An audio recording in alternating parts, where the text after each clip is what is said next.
बारुईपुर में क्या हुआ, हम 1 घंटा पहले यहाँ से गए। आपको हम बोले थे कि विमानदा का एरिया है, विमानदा जरूर जाएंगे। तो दीदी तो मास लीडर है, आज का बात नहीं। दीदी कब की कितनी बार का एमपी है, कितने बार का वो सेंट्रल मिनिस्टर थे, कितने बार का वो चीफ मिनिस्टर थे। वो तो प्रो पीपल मास लीडर है ही। तो वो सोचे थे कि वो जाएंगे। बारुईपुर में इतना हादसा हुआ, इतना घिनौना हादसा हुआ, तो वो जाने के लिए सोचे थे। बस ये क्या हाउस अरेस्ट करके रखा है, ये क्या नजरबंदी करके दीदी को वो रोक पाएंगे? क्या सोच रहे ये लोग, हमको पता नहीं चल रहा है।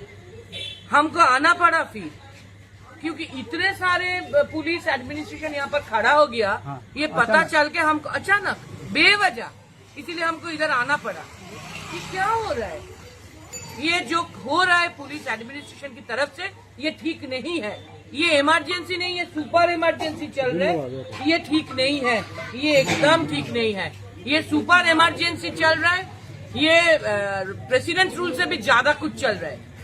ममता बनर्जी जैसे वेटरन लीडर, मास लीडर, प्रो पीपल लीडर, इतने दिन की parliamentarian, chief minister, central minister, Baruipur का एक छोटा बच्चा, 9 साल की बच्ची के ऊपर जो हादसा हुआ, वो सुन के वो चुप बैठ सकते? वो जाने के लिए सोचे थे।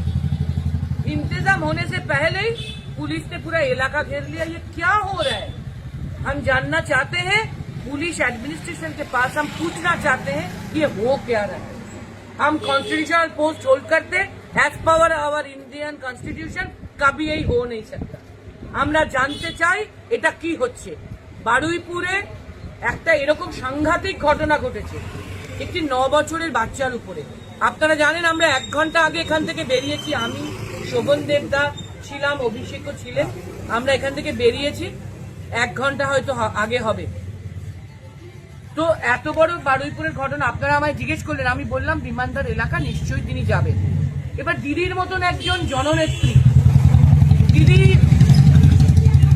7 বারের এমপি, 6 বারের কেন্দ্রের মন্ত্রী, 3 বারের মুখ্যমন্ত্রী, তিনি জননেত্রী, তিনি মামাটি মানুষের নেত্রী, তিনি মাস লিডার। তিনি এরকম ঘটনা ঘটলে মানুষের পাশে দাঁড়াবেন, এটাই তো স্বাভাবিক। বারুইপুরের মানুষ আজকে সারাদিন উত্তেজিত ছিলেন। তো দিদি ভাবতে পারেন না যে তিনি যাবেন? তিনি ভেবেছেন তিনি যাবেন, এই তার অপরাধ। আপনারা গিয়ে দেখুন তো হরিশ্বর সিটের মুখে, মনে হচ্ছে এমার্জেন্সি, জরুরি অবস্থা। আমার গাড়ি ঢুকতে পারছিল না। কি পুলিশ প্রশাসনকে আমরা বলবো, আপনারা স্বাভাবিক হন, আপনারা কনস্টিটিউশন মোতাবেক চলুন। আপনারা এইরকম একটা অদ্ভুত পরিস্থিতি তৈরি করবেন না। এটা একটা আশ্চর্য ঘটনা, এটা সুপার এমার্জেন্সি, এটা রাষ্ট্রপতি শাসনের থেকে বেশি। আমি এখানে আসতে বাধ্য হলাম, এত পুলিশ এসছে শুনে, এবং আমরা অত্যন্ত লজ্জিত। আমরা ধিক্কার জানাই, এটা ঠিক হচ্ছে না। ইটস নট ডান, এটা ঠিক হচ্ছে না। পুলিশ কিছু জানিয়েছে? পুলিশকে জিজ্ঞেস করুন না ভাই, ওরা তো দাঁড়িয়ে আছে গাদা গাদা। আরে let them answer whether it is the democracy, whether it is been written in the constitution, whether they are doing what they are doing, whether it is as per constitution. What is this going on? It's not done. It's so unfortunate. It's condemnable. Be condemned. Mamata Bandyopadhyay কি যাওয়ার চেষ্টা করবেন? মমতা বন্দ্যোপাধ্যায় শুধু ভেবেছেন তিনি যাবেন, তাতেই যদি পুলিশ প্রশাসন এরকম ভয় পেয়ে যায় আর এরকম একটা পরিস্থিতি তৈরি করে। আচ্ছা, এইভাবে কি মমতা ব্যানার্জির মতন একজন নেত্রীকে রুখে রাখা যায়? ওরা কি ভাবে? ওরা এইভাবে নজরবন্দি করে বা কোর্ট আনকোর্ট হাউস অ্যারেস্ট করে মমতা ব্যানার্জিকে রুখে রাখতে পারবেন? সাধারণ মানুষকে এটা বিশ্বাস করা, এটা ওদের নিজেদেরকে জাস্টিফাই করাতে পারবেন? যেটা করছেন এটা কি হচ্ছে? এটা ঠিক হচ্ছে না। পুলিশ প্রশাসনকে আমরা বলবো এটা ঠিক হচ্ছে না। স্বাধীন দেশ আমাদের, কনস্টিটিউশন মেনে চলুন। এটা কি?